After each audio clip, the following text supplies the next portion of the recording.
海龟交易法是一套著名的系统化交易方法，最初由商品交易员 Richard Dennis 和 William Eckhart 在1983年创立，用以证明交易技巧可以通过一个简单的规则系统被教授给普通人，而不仅仅是依赖天生的交易才能。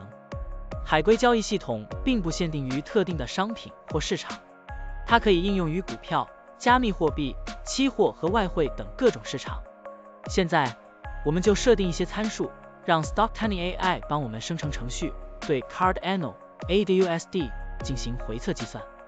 设定参数如下：头寸规模，使用每次加仓 20%。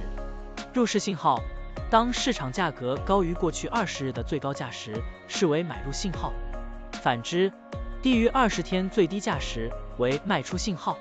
加仓策略，每当价格移动到1/2的20日均幅指标 ATR 时加仓一次。运行时间从2023年1月1日到2024年5月10日。交易手续费设定为 0.10%。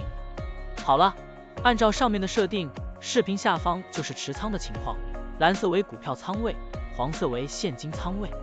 累计交易39次，期末持仓价值145867.53元，盈利 45.87%。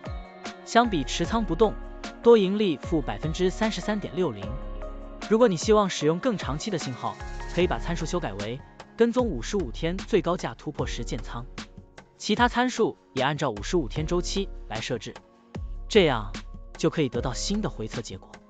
累计交易30次，期末持仓价值111188.45元，盈利 11.19%。